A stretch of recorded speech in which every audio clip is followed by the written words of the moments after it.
Welcome back to Moving with Meaning. Welcome, welcome, welcome. I'm your host, Krystal B. Clark, and we are well on our way into embracing change and all the good things that come with that.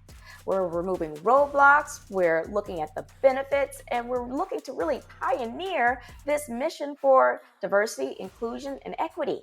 Okay? Because whether we like it or not, we try to almost position ourselves outside of that group and definitely stand out so that we can fit in and create more space and opportunity for ourselves. But we can't keep doing that and leaving those of us behind. No, no, no, no, no. We're about embracing the change and applying that to everyone because we all deserve that. All right. Now, I do want to make a quick note about my last episode. I missed, and I may add a little episode at the end or maybe a little nod to this, but all of these discussions that I'm having related to change and how we object to that and we look at inclusion and belonging, that applies to ourselves socially.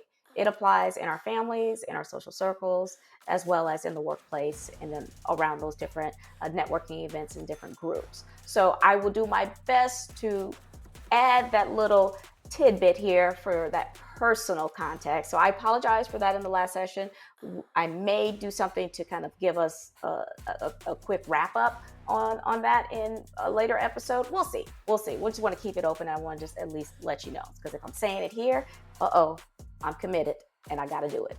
All right. So today's episode, like I said, it is all about embracing change and embracing the new. Okay, so last time we talked about everybody belonging. Well, let's talk about in this episode about being heard.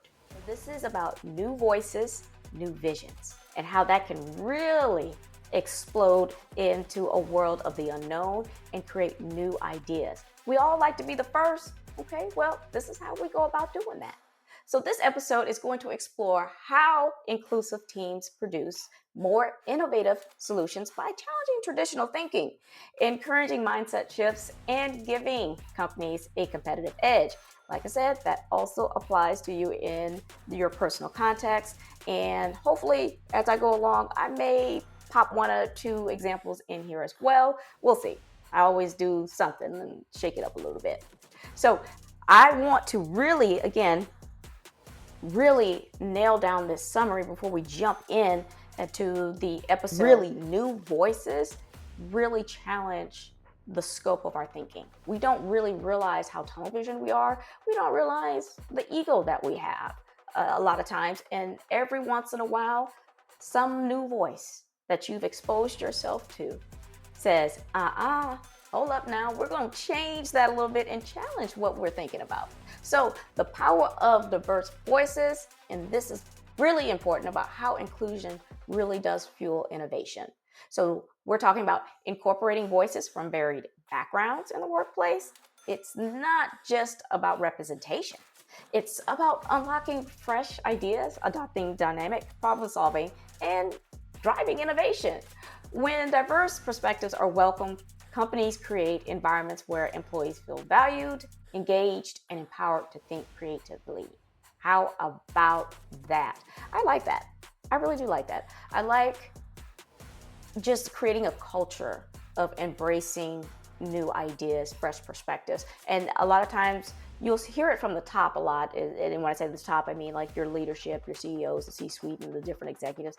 We want voices. We want this and that. And the next thing you know, when a voice comes in that may not agree with the direction, the vision, or we may not feel like it's moving the conversation or the needle in the direction that we want, we tend to shut that down. So it's not always about looking for voices that help fuel your goal and your mission, right? It's about all voices, both positive and negative, okay? Because we learn from the things that aren't working just as much as we learn from the things that do work, okay? And so everyone is valid in thinking their way, and at some point in time, and even if it's not contributing to what's going on, that's when you as a lead say, okay, I need to schedule some time off to the side with this individual because maybe the vision that I'm explaining did not manifest too well with them, or they have some additional feedback or experience in this vision that could help me, and I'm just not getting it right. And so I need to take a little bit of alone time and separate and isolate ourselves just for us to conversate and discuss. And that way I've heard your voice, I've heard your point of view, and we can go back and forth on ways and strategies and approaches. So like we do with everything, we give those benefits. So here are, again, the magic number of 3 benefits of incorporating diverse voices in the workplace. Number 1, improved problem solving and innovation. So teams composed of individuals from different backgrounds bring unique viewpoints and approaches to the table. By incorporating multiple perspectives, businesses are equipped to develop creative solutions, break out of stagnant patterns, and address challenges with fresh insight. Hello. The thing about this is stagnation, okay? And I think that is really key, because sometimes we can disagree so much that we end up trying to stand our ground where we won't compromise, okay? And I've seen this happen, and a lot of times it's because I've been exposed, right? My experience goes beyond just paper. I've been exposed to this in various different scenarios where all the conditions were great and perfect, and where everything that could go wrong has gone wrong, okay? And so for me, I'm coming at it more cautionary because I have that level of experience. For others who have not been exposed to that, they don't see it so well, so they will literally stand their ground, okay? And yeah, sometimes it's usually the most mature person or the most exposed and experienced individual that says, okay, for some people, seeing is believing. And it's unfortunate because sometimes they almost have to you almost have to let them go and say, you know what, let's go your route and let's see how that works out.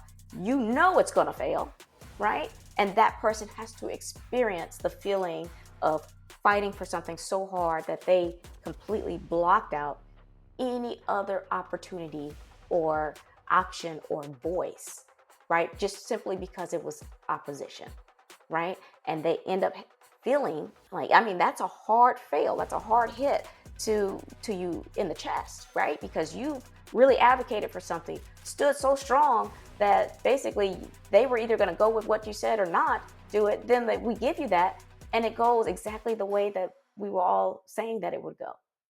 All right? That's a very humbling moment, because you did add value, because everyone else got to see it, right? But you gained quite a bit more from that. So again, like I said, you want to address challenges, but you make sure that you include fresh insight, right? It works wonders. Number 2, encourages mindset shifts and growth. Exposure to different cultural, professional, and personal experiences helps employees broaden their perspectives. This not only increases empathy and collaboration, but also challenge biases, fostering a more adaptive and resilient workforce.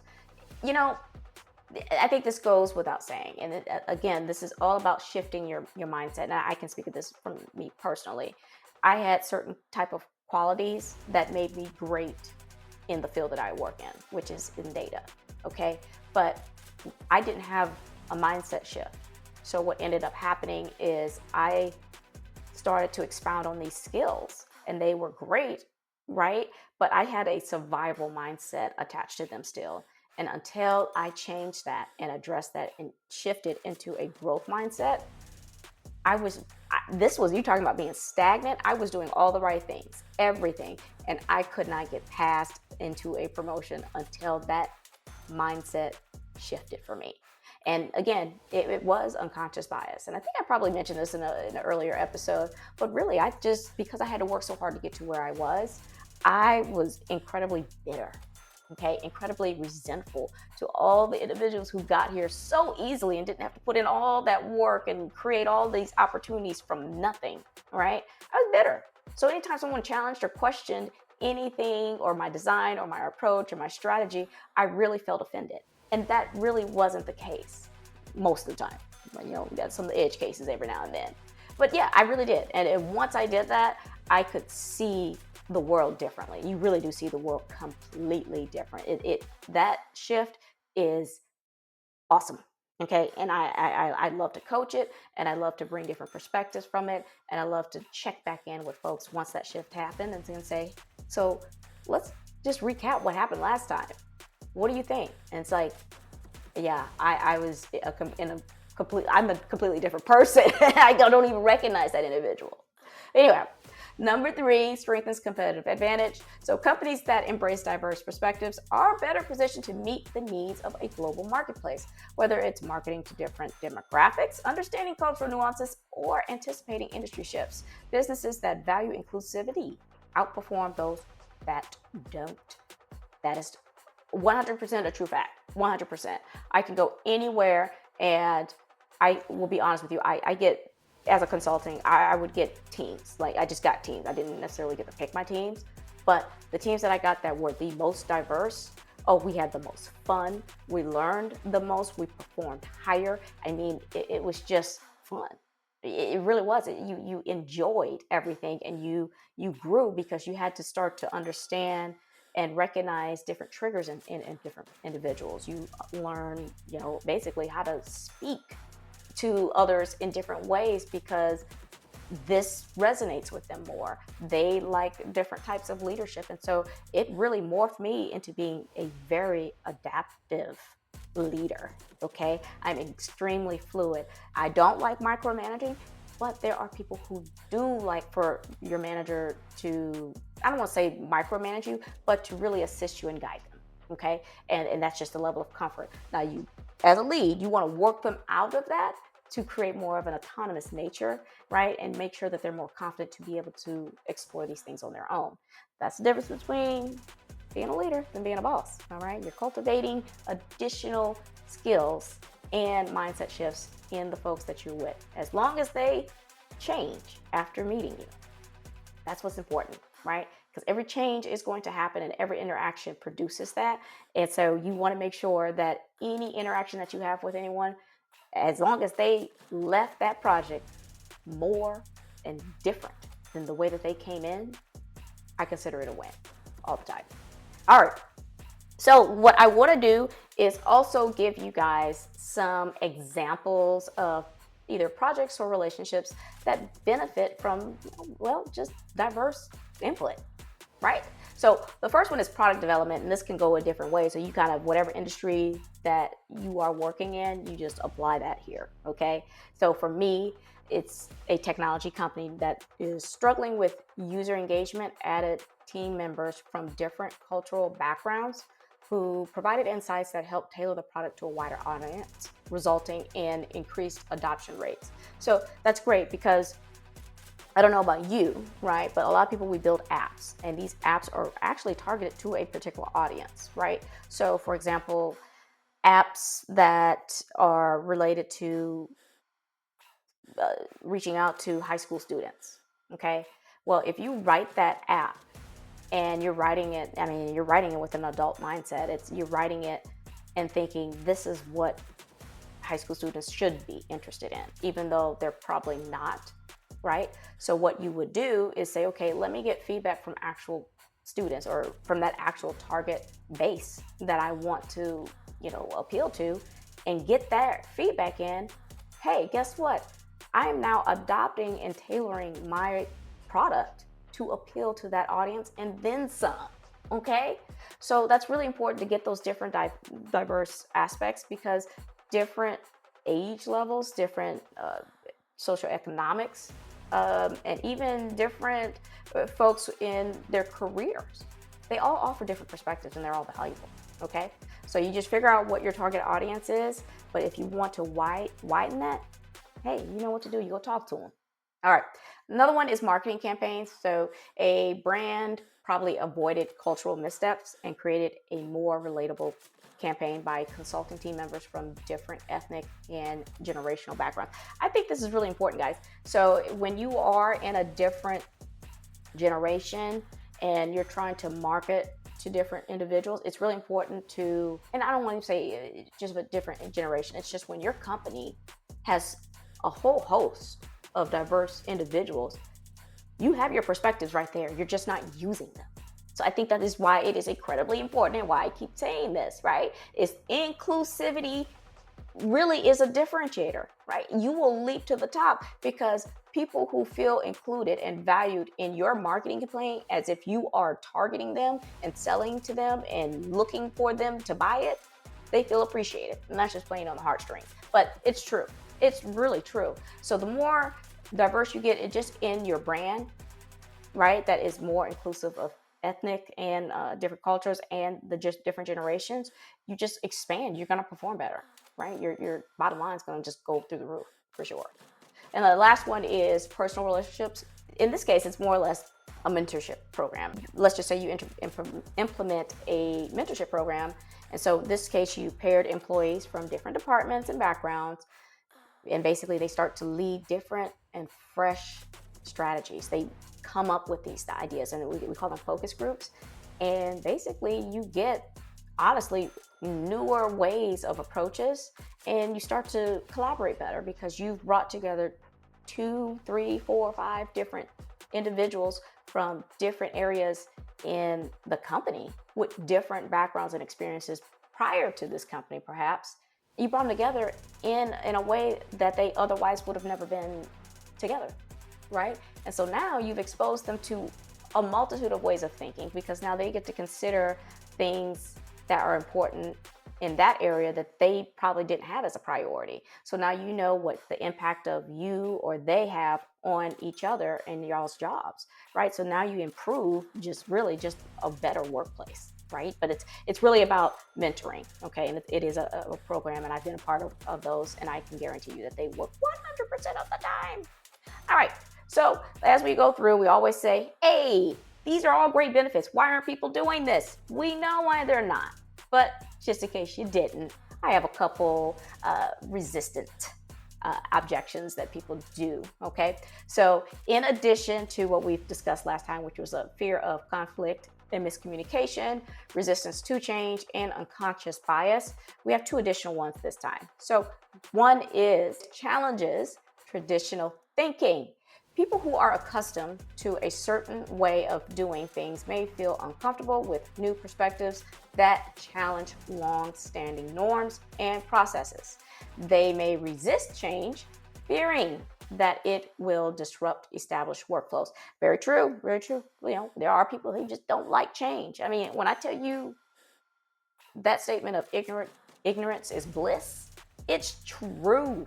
100% true. People like to believe everything that they have been taught. They like to believe everything that has been working for them. And oh my gosh, can you imagine how destabilizing that has to be to someone who has believed something a certain way for so long, and they've only believing it because the folks who are telling them this, they probably highly respect. And to realize that they are completely wrong, and now they have to kind of almost reshape themselves, it's very uncomfortable and it's very demoralizing. But nevertheless, like I said, traditional thinking and how things were at one point in time, and now we're more informed, we need to shift with that new information that we now have. That's all it is, okay? So you have to look at yourself and say, okay, maybe, and admit, this is about emotional resilience, is to get back from a setback. I may have thought this way in the beginning because that's all I knew. But now that I know more, I'm going to change and evolve with that, because I'm not going to be left behind. I don't know about you, but I'm going with the trends, okay? I'm a trendsetter. That's how we're going to do today. Number 2, perceived slowdowns in decision making. So some believe that diverse teams take longer to reach consensus because of differing viewpoints, which can be seen as inefficient compared to a more homogeneous team. Listen, at the end of the day, change is coming, okay? That's really what it's going to be. And I don't think decisions is going to, takes longer to do anything just because you've included more diverse viewpoints or whatever else. I don't think that is what it is at all. I think it's how you organize and strategize the inclusion of that. Sometimes you can send out surveys.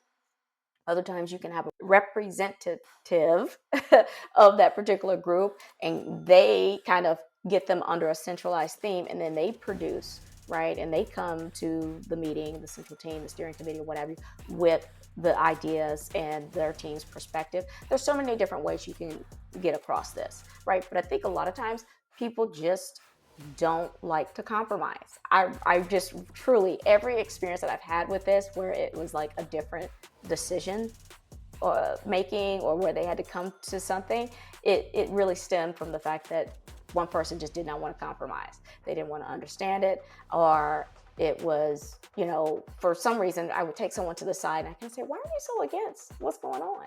And they may say, because in my past I've been bitten, with this, okay, and it affected my job, it affected my work relationship. I don't want that to happen here. So in some cases, it's more about being protective and in the bonds that they have created as well. And they've had some negative experiences in the past. And so that's really important. And they may not want to share all that with people. So you want to make sure that you are paying attention and you give folks the time. Like I said, new voices, new visions. It's going to happen. It's going to happen. So you just need to be, cognizant that it's there and recognize that. Okay. Don't look at it from from a perspective of you constantly being challenged. That has 9 times out of 10, it kind of almost has nothing to do with it. And other times, yeah, like I said, there's the small percent. Well, yeah, it is. Right? I'm here to resist just because I want to be difficult. They have people like that, but again, that also stems from something that has happened to them in the past. So you want to get to the bottom of that as soon as possible and quickly understand where this person is coming from. And again, a mentorship program may be a good way for that. Some people call them like PIPs, PIPs, or whatever the case is, personal or professional development plans. And that's all it is, okay? Nothing negative or anything like that. You definitely want to at least offer something, some kind of program to help that individual grow, okay? Now, like I said, we talked about those objections and we go in with the strategies, because how can I not tell you how to really successfully fuel innovation with diverse voices and give you all the benefits and all the drawbacks and all the things to look out for, but I don't actually give you any ideas on how to implement this bad boy. So we're gonna go with this, and my magic number is 3. So here we go. Strategy number 1, encourage psychological safety. Hey, isn't that great? I was just discussing that, wasn't I? All right. Create an environment where all team members feel comfortable expressing their ideas without fear of judgment. Also, promote active listening and inclusive discussions where different viewpoints are respected and considered. I do not have enough time in this episode to go over how important active listening is, but to also add a little twist on that, right, is that you want to restate. So when you listen to someone and you haven't said anything, right, and you let them talk and you let them explain everything, you come back, and even if you have to pause, because sometimes people can go on, you may have to pause them a minute and kind of say, okay, what I get from this is, say exactly what you heard from that person and restate it. That way you gain basically a level of comprehension with them. They feel validated, they feel understood, and then after that, now we can move forward because you've gained credibility. Trust me, it happens. It works every time. Number 2, leverage cross-cultural and cross-disciplinary collaboration. Intentionally mix employees from different backgrounds, departments, and experiences to bring fresh ideas and approaches. Also, use brainstorming techniques that highlight diverse perspectives, such as rotating leadership in meetings or assigning different team members to present solutions. I think that's a great idea.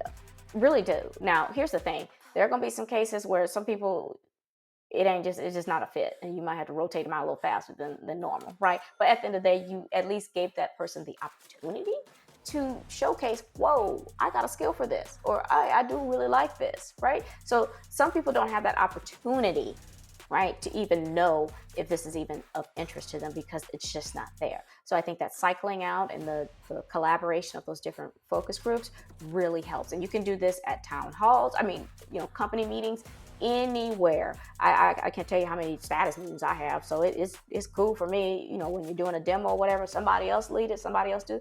I love it. I am not someone who has to hoard the attention and control the conversation. Absolutely not, right? I want to be a commenter. I want to be able to sit back and look and talk too. I don't want to be stressed with presentations all the time. So give yourself a break. That's what it does too. Strategy 3, measure and celebrate inclusive innovation. Hey, this is all about incentivization in various ways.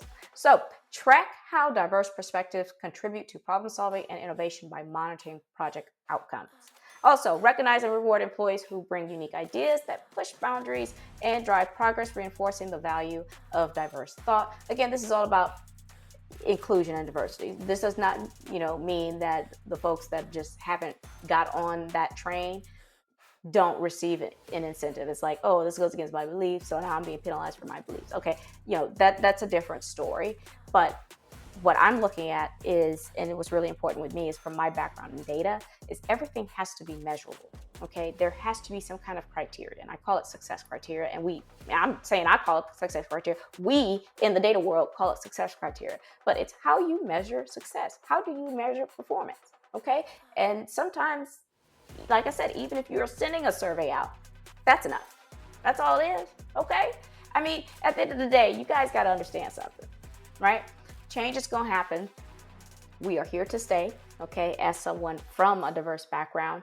And I think what ends up happening is that even when we create and then within ourselves, we will form cliques and try to further divide ourselves, even if it was just a bunch of people in one particular ethnic group or whatever. We'll still try to create little cliques out of that. Don't do that, okay? So this happens even if it wasn't diverse. It will happen because it's, people get real petty. That's all I have to say about it. All right. So what I do want to leave you with on this beautiful episode, your voice deserves to be heard and your perspective matters. You never know what breakthrough, innovation, or life-changing idea lies on the other side of speaking up. When we embrace different voices, we open the door to endless possibilities. The workplace and the world needs what only you can bring. Ain't that something, right? That's how valuable you are and contribute to the overall world, right? Not even just the company, not even just a workplace, right? The world itself grows because you are in it. We are learning because of you. End of story, okay? So don't ever let anyone tell you that you are anything less of, that you don't have what it takes to get to the next level, because you are unique. And like I said, you can only bring your experience and what you've been exposed to the table. But you got to speak up. We got to hear you. All right, so I enjoyed you guys. I hope you all did. All right, as always, you guys know you want to hit me up on my Moving with Meaning, the podcast, and get just another set of conversations with change makers. Hit me up over there. I love having it and hearing from you over there. Okay, I'm on YouTube Music, Spotify, Amazon Music, Apple Podcasts. I believe those were the four. I can't remember. I always say this every week. But hit me up over there. Also, I'm going to throw up my graphic here. Please link with me on the different social media platforms. Check out my Etsy store with some handy dandy digital downloads for you. Look forward to some courses that I have coming up. And if you want to book me for any speaking engagements, hit me up on my website here, movingwithmeaning.com. I'd love to hear from you on that, and we can get some numbers worked up and talk about the conversation that you want to have. I love it. I have several speaking topics. I don't get enough of it. It ain't old for me. I love this, right? So, as always, I adore you and I appreciate you. But you know what you got to do until I see you the next time. Just keep moving.